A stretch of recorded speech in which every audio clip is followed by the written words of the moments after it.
We begin this pack with an art card from Manuel Castañón. Here we see a very fun composition where Catilda signifies the rising dawn. After days or weeks of darkness, seeing the light again brings hope to Innistrad, and at the same time we see our Mother Witch emerging from the sprawling parts of the Celestis. The Celestis is a huge, ancient structure of a clock that would measure the stances of celestial bodies. Over time, many witches would come here to learn about the skies. Yeah, Innistrad used to be rather scientific. These days the Celestis was largely abandoned as it was home to the spirits of the forest. Only the witches returned to it. How they got the sun back is unclear, but judging from this piece, they maybe inserted the key into this big clock and then a dead witch sprang out from it so that the sun would return. Well, that's all we know anyway. This mountain shows another side of the artist Elena Danner. We see a ruin of a castle rising up into the skies, showing us how vampires now mostly live in shambles because there are two families that have taken too much power. These ruins seem abandoned, but I feel like there are still people walking over them. And how could we be certain with all of this fog? I think it is interesting that Elena Danner usually makes vertical art. Her castles feel like we see something that is elegant, more than strong, but therefore still cannot be touched. They are usually light-hearted, but sometimes they are a fairy tale grey. Still, there is always a full ray of light coming down into the landscape, showing us that there is a sun above our castle. It is just not as significant. The sun should serve the castle instead of the reverse. Here on Innistrad at this moment we do not have a sun, so there is nothing above this ruin. Still, there is a light source, or so it seems, and it comes from this smog. It serves it not to show its grandeur, but to tell us that there is something hidden in here, something that is not meant to be found. We have learned that set boosters come in themes. In this case we stay in a darker one with Gift of Fangs. This is a 1-mana enchantment that strengthens a vampire. Their fangs suck the life force out of something, or they are turned into a vampire because of this Gift of Fangs. The same gift could also curse a human that is not turned, sucking 2 power and toughness from them. The flavor says, "You are one of the few to whom we offer our blessing. What fool would reject immortality?" says Runo Stromkirk. Vampires of Innistrad do see their bite as a gift, especially the religious ones like Runo from the Stromkirk. Others might feel like their immortality is much of a purpose or even a curse. With this piece from Dominic Meyer, we see a religious moment, where a diamond shape encapsulated our priest who is sinking blood into the eyes of 2 new vampires. They can accept their gift and live longer, or reject it and wither away. Here we see acceptance, but under this blood-red conceptual moon we could see arms outstretched in a theatrical question, because vampires could just have hypnotized their acolytes. A beautiful compressed moment and depiction of how the Stromkirk view their bite. The new vampires not often like their new culture, as we see in the flavor. You can always tell who's new from the screaming, says Tinua Skursdag Ritualist. Now the Skursdag Ritualists are not always vampires. They do their rituals to serve demons, but lately we have seen more vampires join the cause, and here they do their rituals but do also take part of the blood. Also a nice touch by Anastasia Ovchinnikova. Blood in this set is often portrayed in blood petals, and here we see a fountain in the shape of a rose exploding from a body. Almost casually, as the focus of the art is more on the candles below. But the red of the blood draws our mortal eyes to the feeding rose. Pointed discussion shows us that vampires stab each other to gain power, or a new glass of blood in this piece of art from Gerald Threat. Threat being a great name for this card. Where we saw the gift from the Stromkirk before, we now see a more hedonistic version of the kiss. The card lets someone lose 2 life, and then you can gain 2 life and create some blood for the road. Most vampires on Innistrad see the kiss or the bite as a moment of feeding, of fun. It gives them their purpose because it just makes them feel good. That is why This art from Ilse Gort is more realistic than ever, coming from her even. Still we see Ilse's use of light, which always seems to be on purpose, shining a soft light on the pale vampire and the neck, showing us where to look of course, but to me also giving more weight to the moment. See this in contrast to the matte colors of Gift of Fangs, and we see two very different philosophies on what the vampire's kiss means.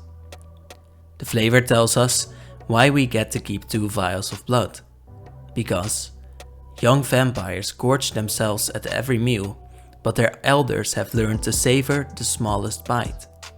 We are going on a ransom. Vampires really only care about fun. You can have a massive army of zombies, and what do you do with them? Make them your ugly butlers, of course. Destroy a creature or planeswalker for 1, a black and a black. That's a classic card, but this is not murder, because we had to show that this is a hero that is killed. Do you know why this is extra interesting? I will tell you. It is interesting because apparently we will get more versions of this card. I mean, look at how evergreen this is, and we do not get an explanation about the Planeswalker card, not in earlier versions either. You could take this as foreshadowing towards a Planeswalker that will die. Odric resisted the vampire's curse with all of his strength, but after a lifetime of fighting monsters, he was doomed to become one himself. Sure, but we also know that Odric has become stronger because of the vampire's kiss. It is a good thing that our first card was conceptual, because it seems like some people do get stronger even if they resist the gift. Desperate Farmer shows us a 2/2 that is meant to give life power to Innistrad through his lifelink. When one of his animals that is not a possessed sheep dies, the tragic moment forces him to transform. This man will not let his horse behind.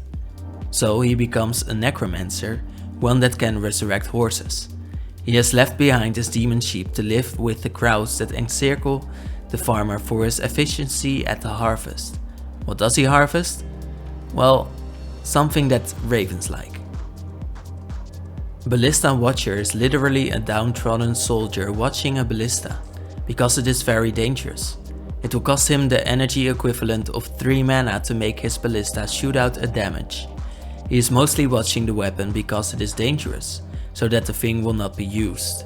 The fire in the background of Thomas Duchesne's art makes us feel like it is already night and that there is only a small part of safety around us that we can see. Not much use for a ballista if we cannot see our opponents. Of course, this werewolf is the town's own opponent, and the man that was watching the ballista now uses it as a large gun.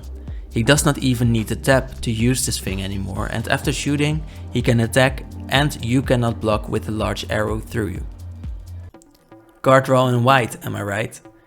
Wedding Ring is one of the many solutions from Wizards to balance white out. This is why this is such a potent card as well. I feel like card draw in white deserves its own video, but just know that usually it draws as much as your opponent. And Wedding Ring is a joke upon that sentiment. Apparently marrying Olivia just means that she will share in Edgar's riches. Because whenever your opponent with a copy of this ring draws a card or gains riches, you do as well. Apparently Wizards of the Coast is still a little conservative and wants to tell us that marrying someone is bad for your finances. Still, it is good that the color now gets more card draw, and the art from Elena is beautiful for its textures.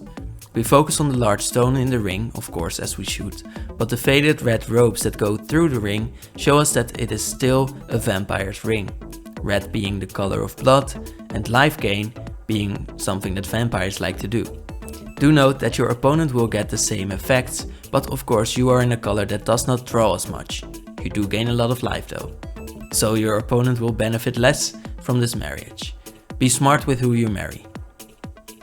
From a cute card strengthening a color to a colorless horror card that we see 2 dolls in the kitchen with weapons and not enough lighting to feel too comfortable. We should not feel comfortable either, because these dolls can come to life, and don't try to look at the window for too long.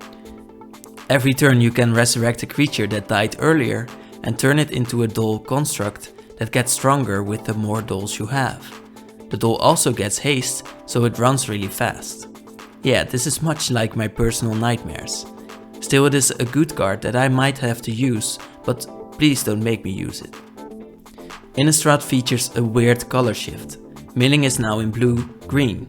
This means that this 2 mana 2/3 is with reach, yeah, bears are a long time gone, lets you mill a card every turn.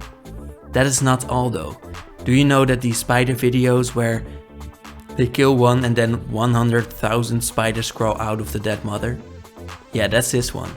You pay 4 mana to kill Mother Spider and the big bulbous egg on its back will split open and make 1/1 insects, one for every dead body in the graveyard. Aren't you glad that Halloween's over? Do you like dragons? Yes, of course you do. You're like me. Well, what if there was a 4/4 mythic dragon that lets you create a dragon whenever you cast a spell? That's a great storm enabler, isn't it? Well, you also get a dragon that's as big as the spell you cast, so no mana is left as a useless bandage. Now, the illusion dragon that you create is the flying illusion, so it will die at the end of the turn. But you get to get in for a lot of damage. Also, don't you love the fact that you could make small 1/1 dragons to gobble up your opponents? That's nice. And thank you for watching. Have a nice day.